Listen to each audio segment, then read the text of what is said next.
এ ওমর বলো বলো আজকে তুমি রাঙ্গা হাতে তলোয়ার নিয়ে চলে যাও। এ ওমর তুমি এত দ্রুত বেগে কোথায় চলে যাও ওমর বলো। এ ওমর তুমি কোথায় যাও?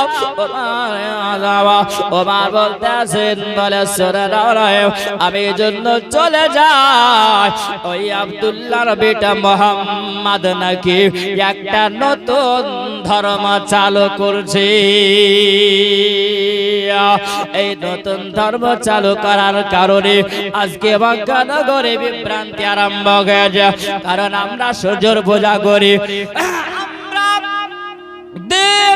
আমরা পূজা করি, আমরা পাথরের পূজা করি, মর্তর আমরা পূজা করে নিই।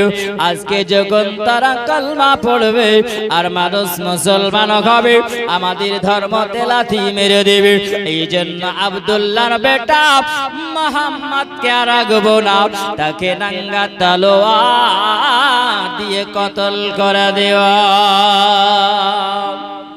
নাই বলছে বলে ওমর একটু দাঁড়িয়ে যাও ওমর, তবে তুমি আমার নবীর গর্দান ওড়াবে, আমার নবীর গর্দানকে তুমি উড়াইয়া দিবে, আমার নবীকে তুমি কতল করবে না।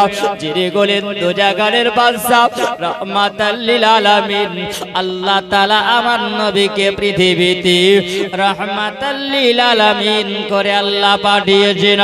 আমা আরসালনাকা ইল্লা রাহমাতাল লিল আলামিন। আমার নবী মুস্তাফার গর্দানটাকে ঘোরানোর জন্য ওমর তুমি চলে যাও। ওমর শোনো আমি তোমাকে বলে যাই ওমর আবার নবীর গর্দান উড়ানোর আগে ওমর তুমি শুনে নাও, আমার যে একটা বকরি দেখতে পাও, আবার যে একটা ছাগল তুমি দেখতে পাও, এই ছোট্ট ছাগলের বাচ্চা যদি আজকে তুমি গর্দানটা যদি তলোয়ার দিতে দিয়ে উড়াইয়া দিতে পারো, আলাদা যদি করে দিতে পারো ওমর, তাহলে জানবো তুমি আমার নবীর গর্দান উড়াতে পারবে। ওমর বলছে এটা কোনো ব্যাপার হলো, এটা কোনো ব্যাপার, তলোয়ার দিয়ে এটা ছাগলকে কতল করতে হবে, একটা ছাগলের মাথা কাটতে হবে, এটা কি অসম্ভব না সম্ভব বলেন? আবার ওমরে ফারুক আযম ওটা বলল যে এটা কি সম্ভব হবে না, এটা তো সম্ভব হতে পারে। কারণ এই জন্য একটা ছাগলের বাচ্চার মাথা আলাদা করতে হবে, এটা তো কোন আসানের কাজ, এটা তো মুসিবতের কাজ হবে। ওমরে ফারুক আযম তিনি বললেন আমি ওই সময় আমি তলোয়ার খানাকে বের করলাম, আমি তলোয়ারটাকে বের করে দেওয়ার পরে আমি যখন ছাগলটার দিকে আগালাম, আমি বকরিটার দিকে আগায়া যাই, আমি বকরিটার দিকে আগিয়ে গিয়ে যেমনি তলোয়ার খানা মারব, সঙ্গে সঙ্গে যেন বকরিটা পিছনে পিছায়া গেল। যেমনি পিছনে পেছায়া যাওয়া ওই সমাতে যেন নাই বলতে আসি বলে ওমর আজকে তুমি একটা ছাগলের বাচ্চা মাথাটা আলাদা করতে পারো না, আজকে তুমি দেখো বলে এমন অবস্থা হয়েছে তোমার শরীরটা ঘেমে যায়।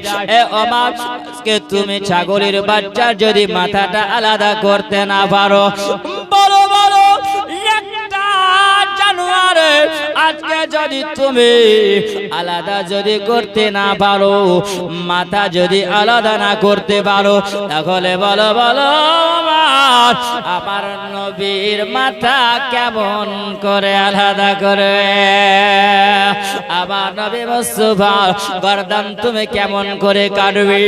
ওমরে ফারুক আযম ওমরকে বলতে আছে বলে ওমর শুনে নাও, আবার নবীর দরবারে পড়ে যে ওমর তুমি কি তোমার বাড়ির খবরটা রেখেছ? তোমার বাড়ির খবর কি তুমি রেখেছ? ওমর বলছেন বাড়ির খবর কি রাখবো? বলে শোনো, তুমি যদি বাড়ির খবর না রাখতে পারো, আগে নিজে ভালো হও, তাহলে তুমি অপরকে ভালো হতে বলিও। বলে আগে নিজের চরখাই বলেন আগে নিজের ফ্যামিলিকে দেখো, তারপরে কাউকে তুমি শাসন করতে যাবে।